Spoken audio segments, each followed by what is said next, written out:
Bueno, seguimos con Fabián Bosoer y Jorge Sigal, hablando sobre el periodismo, su responsabilidad y las diferencias enormes que se van haciendo, pero además no nos espantemos, desde Gutenberg para adelante, la democratización de la palabra ha sido enorme y hoy cada día... Ayer tuve que buscar en Google y en otras redes unos datos, ¿no? Y bueno, no es que me sorprenda, pero eso hace que veas la cantidad enorme de participación que hay de todos lugares, desde páginas de partidos políticos hablando sobre temas que no tienen que ver estrictamente con la política o lo que fuera, tocan un tema y ahí lo capta la red, hasta publicaciones para mí ignotas y algunas de ellas muy interesantes. Es decir, que cuando uno busca fuentes, hay a rolete.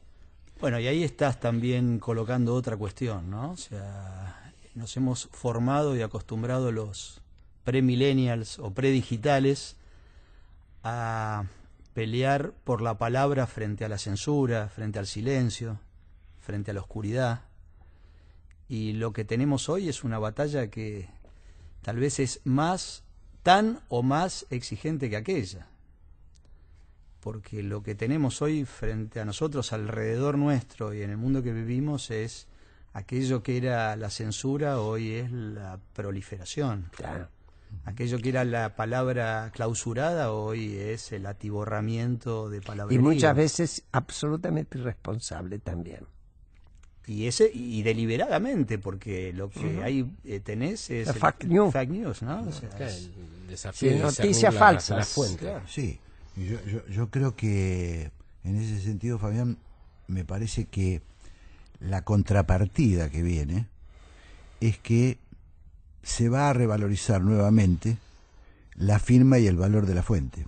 Va a ser imprescindible. Yo creo que ya hay países que lo están demostrando. Bueno, el New York Times tiene una experiencia extraordinaria en ese sentido, pues logró que 2.800.000 personas paguen por recibir información veraz o confiable para el lector, ¿no? Eso no es pequeña cosa. Me parece que vamos a una decantación de esa cosa aluvional que tienen las redes para empezar a tener también algunos parámetros de calidad. Entonces yo leo a tal porque le creo. Yo sigo a tal medio porque ese medio me dice la verdad o es lo que yo creo que es la verdad. Ahí hay otra discusión. Ahí tenemos otra cuestión. Sí, claro. Porque no hay nada que no sea más grato en general y hay que luchar, es una lucha contra eso, que aquel que dice lo que uno piensa. Leer al que abunda en lo que uno piensa. A mí, por ejemplo, y me obligo, leer medios que en realidad dicen lo contrario de lo que habitualmente yo pienso, es un trabajo para mí. Sí. Y me obligo. Que te den la razón es gratificante. Pero eso es, claro, efectivamente es un fenómeno de época, no solo argentino. Me parece que es un problema que tenemos grande y sobre todo es un problema grande para la democracia. No sé qué pensás vos, Graciela. Es un gran problema para la democracia que nos encerremos en opiniones estancas, entre muros, y recibamos solo lo que nos agrada. Lo que pasa es que el incremento de la violencia, en la violencia verbal, el incremento del fanatismo en algunos sectores, ha hecho que nos y en comunidades cerradas. Esto es muy perjudicial, por lo menos para los que aspiramos a una sociedad democrática y plural, ¿no es cierto? Una sociedad en la que se pueda hablar. Yo no creo que sea un problema de hoy exclusivamente. Me parece que todo ya venía. Vamos, hemos tenido épocas fanáticas nuestras a muerte. Todas las iglesias que se construían desde el punto de vista ideológico, iglesias no necesariamente religiosas, ¿no? Claro, sí. Bueno, es un tema que obviamente no es de hoy, pero se instala hoy en contextos diferentes, ¿no? Y eso también es muy interesante en términos de mutaciones o revoluciones culturales, porque está claro que para nosotros el entendimiento de una cultura democrática parte de la idea de la conversación, del diálogo, del establecer una interlocución. Y bueno, otra vez, rememorando nuestra historia, nuestra manera de conformar una visión de la política, uno se acostumbró a leer varios diarios, escuchar distintas voces. Todo eso se incrementa en los últimos años con muchísimas más voces diseminadas. La manera de construir grandes espacios, así como en la política se da en los partidos políticos o en las tradiciones ideológico-políticas principales, en el mundo del periodismo esto tiene que ver con la conversación entre,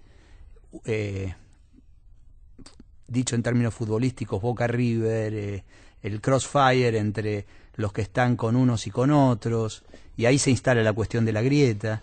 Son maneras de resumir y simplificar un sinnúmero de situaciones y posiciones y visiones. Claro, ¿Cómo pasamos de la binominalidad, de los antagonismos binominales, de las cuestiones de definirse si estás de un lado o del otro de la grieta, a una interlocución en la que ponemos en movimiento y desdibujamos esos espacios y nos encontramos con que lo interesante son los matices, lo interesante son los intersticios sobre los que se cuelan a uno y otro lado visiones alternativas, enfoques creativos.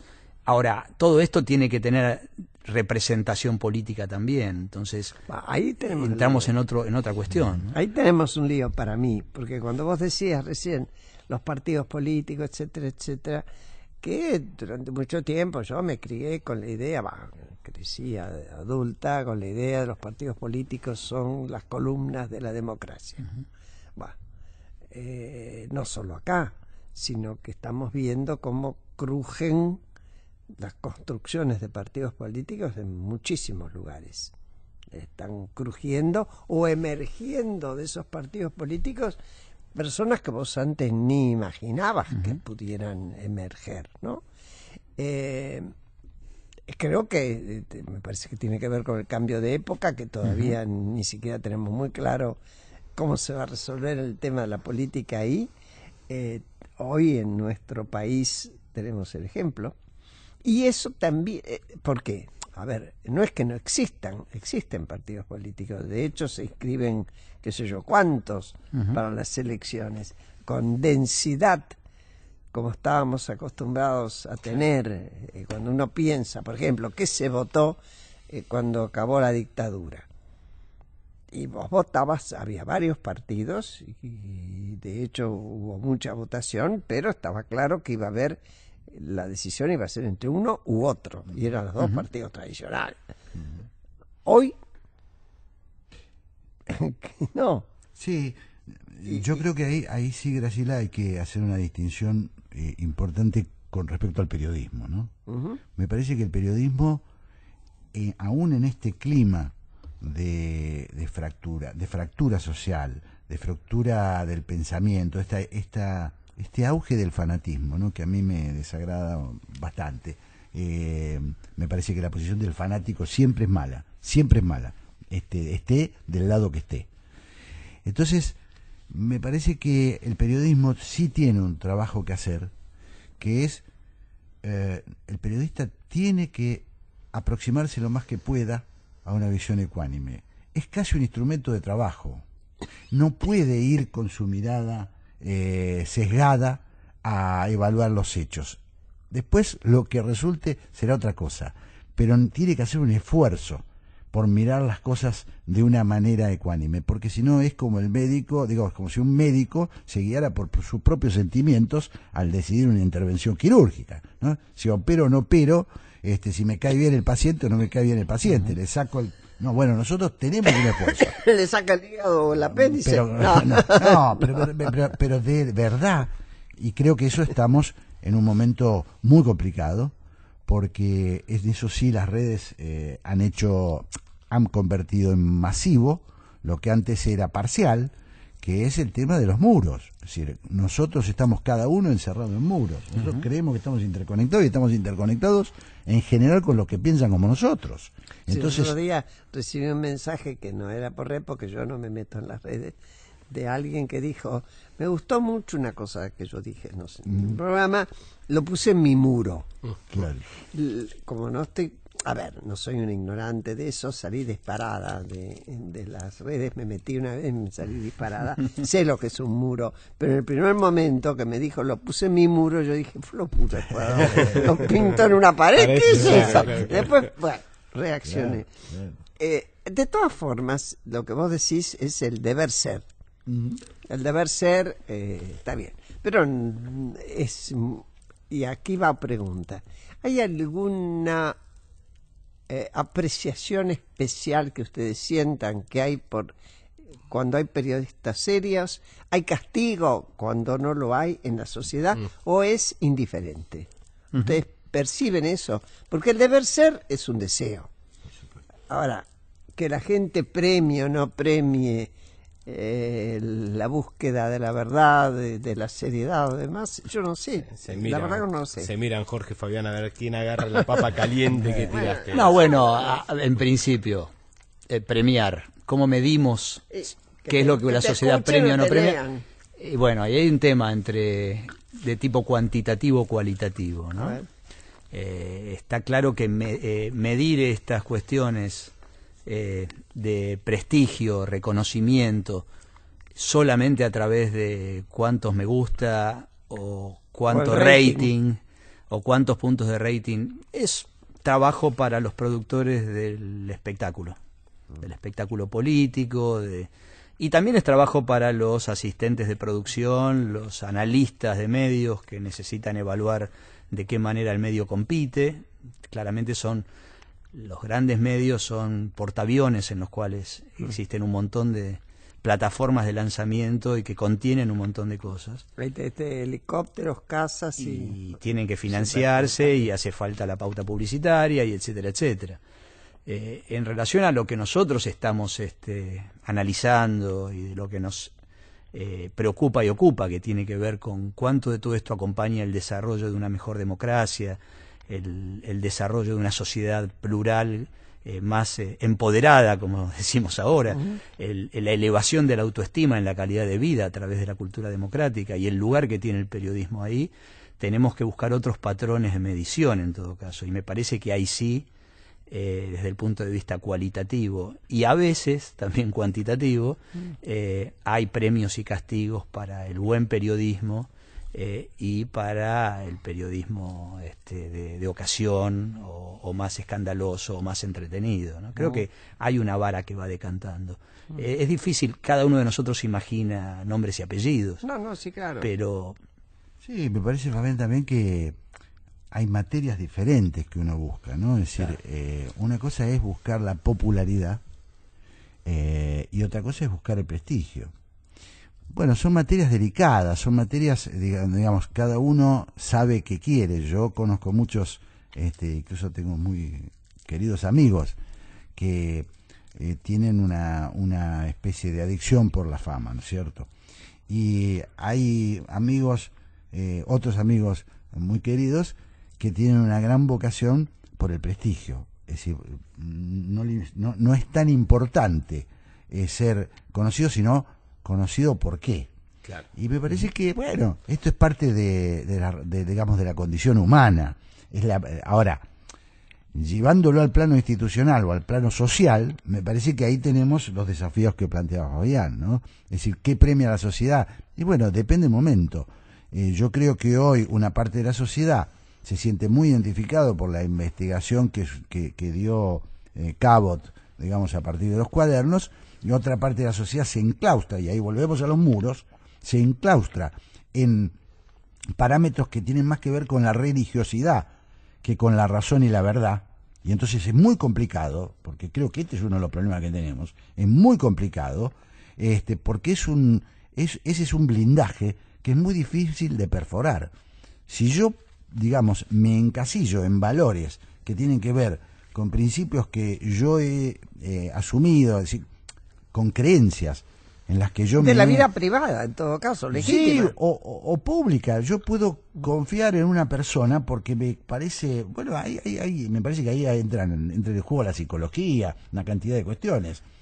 Entonces me parece que, bueno, son debates muy difíciles de saldar, ¿no? Ahí donde vos decís entra la psicología, yo voy a tomar el tema fanatismo.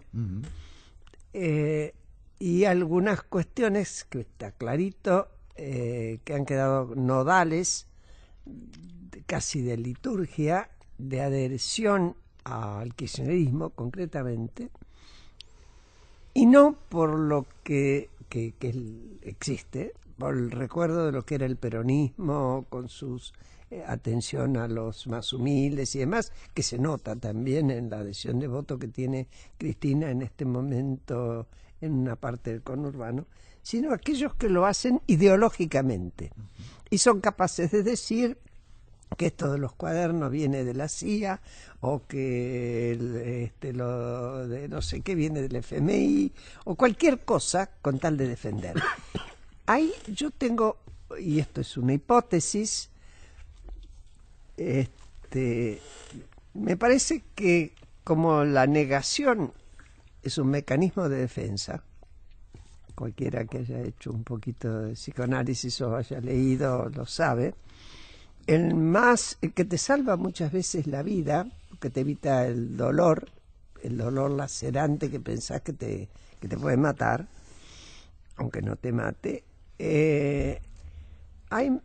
yo no sé hasta qué punto admitir que ha sido un gestionador el kirchnerismo de estos niveles de complicidad en la corrupción como nunca se vio, no que no haya habido antes, pero que nunca se vio, es admitir que uno estuvo equivocado demasiado tiempo y duele demasiado. Me da la impresión de que se actúa cuando se es más honesto, digamos, ¿no?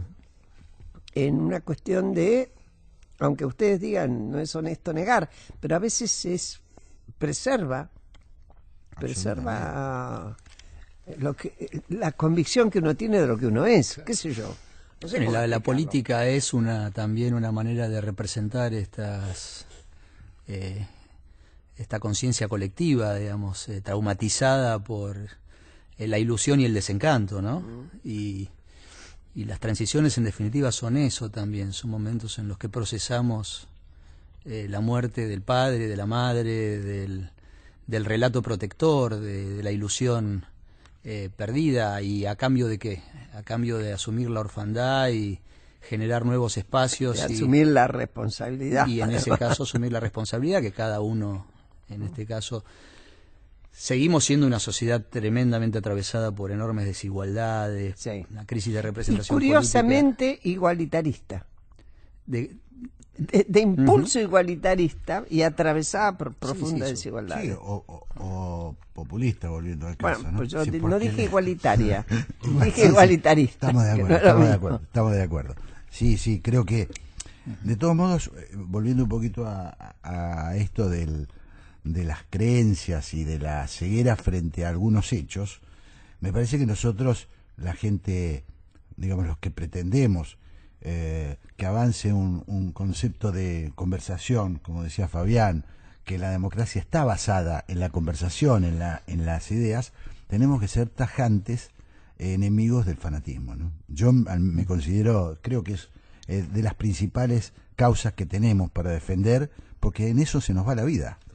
El fanatismo, finalmente, lo que atenta es contra, Amos Oz, escritor israelí, dice, el no reconocer al otro. Por lo tanto, si vos no reconoces al otro, finalmente, llevándolo al extremo, también podés pensar en la eliminación del otro. Es decir, que es muy grave la cuestión de enfrascarse en creencias. Tenés que hacer un esfuerzo. Por supuesto que a todos nos da un poquito de ilusión que lo que pensamos sea realidad, que nuestros líderes sean lo que nosotros esperábamos que fueran, que cuando hablan nos conmuevan, que lo que dicen se cumpla. Pero si generamos eso, alimentamos con eso una fantasía, una ficción, podemos llegar a la negación de los hechos. Me parece que es un límite complicado. Es un límite complicado, Graciela. Y en ese sentido, ¿cuál es la mirada aspiracional que tienen sobre el rol que debería cumplir un sistema de medios públicos para el fortalecimiento institucional, para la ruptura de esta mirada maniquea, y en dónde estamos hoy parados de ese camino? Bueno, ahí tiene que responder Jorge. Yo solamente podría decir pero que vos sí, como ciudadano, tenés que aspirar. Desde mi punto de vista, ahí también, ¿no? Es un debate sobre el lugar de los medios públicos y de un sistema de medios públicos en una democracia. En principio, claramente, y sigue siendo fundamental diferenciar el gobierno del Estado. O sea, un sistema de medios públicos es un sistema de toda la sociedad administrado para que la sociedad vea reflejada claro, con la mayor pluralismo y la mayor diversidad posible un espectro amplio que enriquezca con distintas visiones de la realidad. Eso es fundamental, creo que, digamos, ahí Sí. punto. El Estado debería ser el representante más ecuánime de la sociedad, digamos, de los distintos componentes de la sociedad. Por eso tiene instituciones que la van representando y van equilibrando las representaciones. Por lo tanto, los medios públicos en los países democráticos más desarrollados cumplen ese rol. Yo siempre lo digo, si vos vas a Francia o vas a Canadá o vas a Portugal, la gente espera una noticia de un medio público para confirmar si un hecho ocurrió o no. Eso se llama credibilidad. Claro. Pero eso es porque la voz del Estado, la voz de las instituciones, no está degradado como en la Argentina. En la Argentina el problema no es de los medios públicos, el problema es que las instituciones están muy vapuleadas y muy degradadas. Entonces, si cuando se habla en el Congreso, vos no le creés a los parlamentarios, o no le creés a la justicia, no creemos en la justicia, tenemos motivos para no creer. Yo no estoy descalificando eso, pero la realidad es que esto te pasa. Si los medios públicos fueron utilizados durante 12 años como medios propagandísticos de un gobierno, de un partido político, de posiciones personales, bueno, eso es un daño. Nosotros a veces ni sabemos medir el daño que le hemos causado, y me incluyo porque digo es la sociedad, no es tampoco solo obra y arte de un gobierno. El daño que se le causa a un país cuando se degrada sus instituciones, a mí me exaspera, ¿no? Es decir, haber convertido el canal del Estado, la radio del Estado, en una tribuna de doctrina gubernamental, es un crimen, es un pecado muy grave. Bueno, ¿no? pero yo digo que ahí es donde tenemos que mirarnos con un ojo muy crítico, porque en Argentina no fue ni la primera vez, ni mucho menos. Nos hemos bancado dictaduras que han hecho eso, han sido convalidadas por las Cortes Supremas, los grandes medios se han plegado muchas veces a esas situaciones. Tenemos por un lado somos como muy afectos y defensores, entre comillas, de nuestras libertades, pero muy proclives a someternos a estas arbitrariedades. Uh-huh. Por lo tanto, deberíamos preguntarnos a fondo cada rato qué somos realmente. Yo voy a traer un ejemplo bueno para mí, que ha sido el debate sobre la despenalización del aborto. Más allá de que hubo exabruptos, de que de un lado y del otro, como siempre, hay gente que cruza los límites y que se mete o en las provocaciones innecesarias o en la tosudez de hablar desde yo siento que, como si un legislador fuera elegido para legislar lo que él siente, ¿no? Bueno, o no leo como no tuve tiempo de leer el proyecto, voy a votar en contra, o a priori voto en contra. Estas barbaridades, pero son excepciones. Me parece que ese debate fue bueno, más allá del resultado, ojalá hubiera salido la ley, pero creo que el resultado de ese debate pudimos asistir todos, y hubo una convocatoria a que hablara la sabiduría en distintos temas. Sí, además no era el tema del aborto solamente, sino una cantidad de cuestiones esenciales, además, para la vida de la democracia, ¿no? O sea, el rol del Senado, la representación federal, la representación colectiva. qué somos como país en términos de relación entre el área metropolitana y el interior del país, qué consideración le damos a las provincias, qué lugar tiene la relación entre la política de salud, la política social y nuestro andamiaje jurídico, aparte de la cuestión de la mujer y la cuestión de género instalada ahí como principal punto de la agenda. En ese sentido coincido plenamente. Y la pulsada religiosa también, una pulseada religiosa. Ahora, ahí uno también podría pensar, ¿no?, que además se podría hacer en relación también al sistema de medios públicos, ¿no? Potenciar este canal parlamentario me parece que es central. Más allá de lo que después la sociedad haga con eso, pero bueno, tenemos un canal parlamentario. Así es. ¿Cuánto espacio le damos a eso? ¿Qué debates ulteriores podemos generar para que esta conversación y esta ida y vuelta continúe en términos de lo que uno hace en el quehacer? Es decir, cómo hacer para que la discusión y el debate sobre el aborto no se interrumpa o decaiga, porque no terminó, porque simplemente es un capítulo más, ya más bien un año electoral de donde temas esenciales, exactamente. Bueno, terminamos, se nos acabó el tiempo. Gracias Fabián. No, gracias a vos, Graciela. Jorge, nos queda un montón de cosas por decir, como siempre. Bueno, y a ustedes les digo hasta el domingo próximo, que terminen muy bien esta tarde y quédense, no se muevan del dial, porque viene La Otra Mirada con Gustavo Mura, que vale la pena.